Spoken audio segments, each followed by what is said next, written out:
Hey YouTube, welcome back to my channel. I know I've been away and I'm really sorry. I do apologize.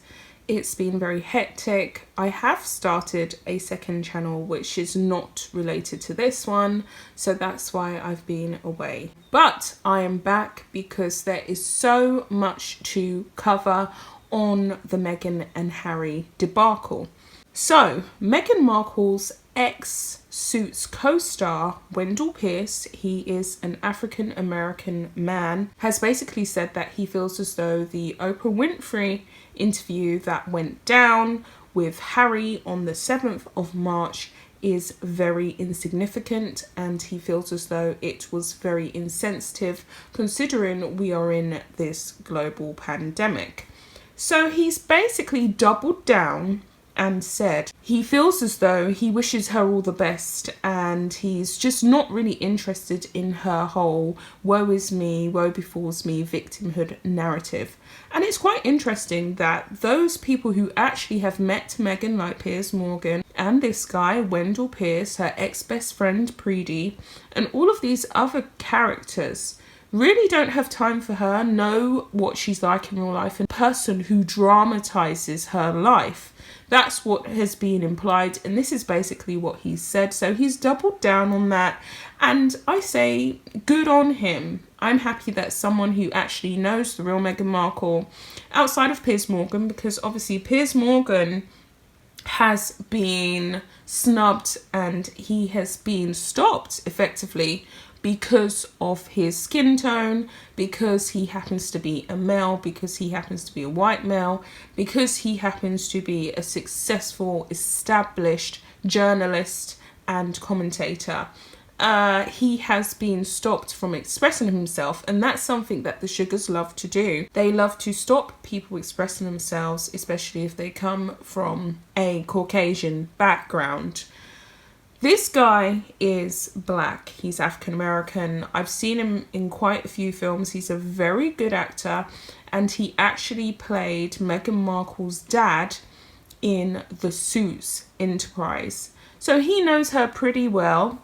And I just think that he's probably sick and tired of the whole rhetoric. I'm sick and tired of it.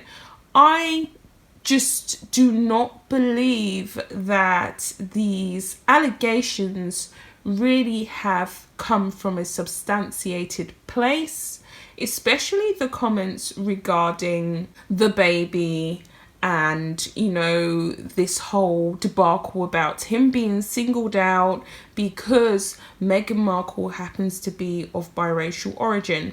Now, that could just be the ignorance in me, but for me personally, they wasn't very specific with who exactly made references to the baby's skin tone, and it seemed as though they was just trying to get back at the royal firm. They are essentially trying to destroy the royal firm, which is very unfortunate. But I'm going to get into this article because it's just a short, sweet one.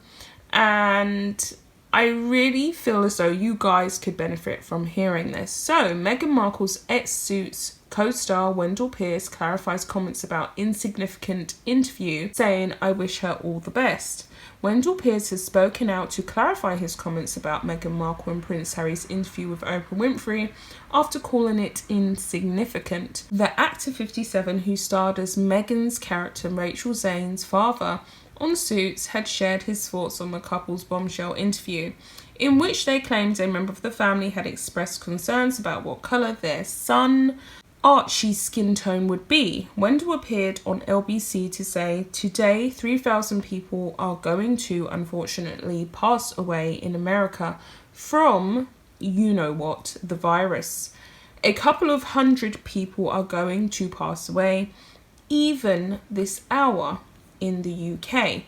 He added, "It was quite insensitive and offensive that we are all complicit in this sort of palace gossip amidst so much passing and people obviously departing this plane and moving on to the next."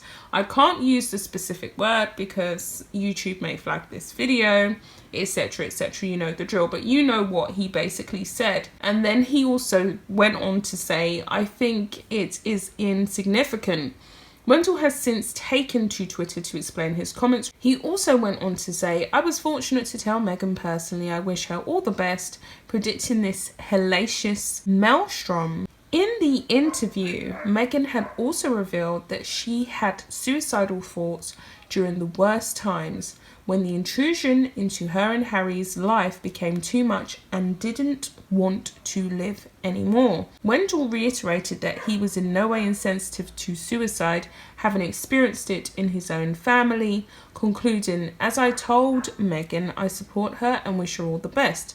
Another of Meghan's co-Suits stars, Patrick J. Adams, previously shared a statement of support for her, branding the royal family as obscene. So you can see that after this whole Oprah interview, a lot of people have taken sides, and the leftist woke community / sugars, if I can even brand them all that in one lump sum, have pretty much devoured this revelation that Meghan and Harry have dropped on the world and dropped on Oprah Winfrey. I just really think that, to be honest, it really is an insignificant matter of affairs, and as Wendell Pierce said, it really is very unimportant.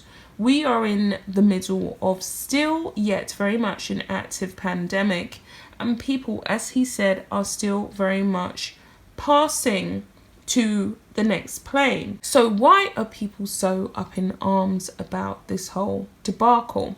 Now, I personally know, as a British taxpayer, I've only followed this situation because I felt slighted and wronged by the way in which Harry and Meghan, from my personal perception, literally drained the British taxpayer, used up our resources and our financial aid to finance their very elaborate lives, and didn't thank us for it. And they had nothing but a lack of gratitude to show for it. And I know, for me personally, if I had have had a £44 million wedding, being gifted a house, being gifted a fancy royal title, the Duchess of Sussex, I would have been grateful. I would have been over the moon, especially coming from a little small sitcom and not really having reached the dizzy heights of Hollywood fame. But no, she didn't do that.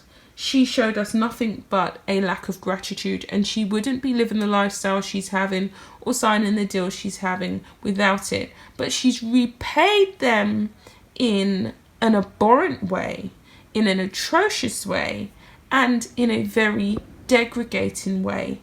The royal family really has paid the ultimate price for sanctioning and supporting Meghan and Harry for as long as they did. Giving them titles, giving Meghan a title in the first place was a step too far. I think that they was very much well within their rights to hold off from giving baby Archie a title, because look at what's happened. Even if they had have given baby Archie a title, he still would have been raised in America, and Meghan and Harry would have still found some flaws, found stuff that they didn't like about the British system, about the British press, and left the way they left. Anyway, guys, that's the end of this video, and I'll be back with another one. Bye.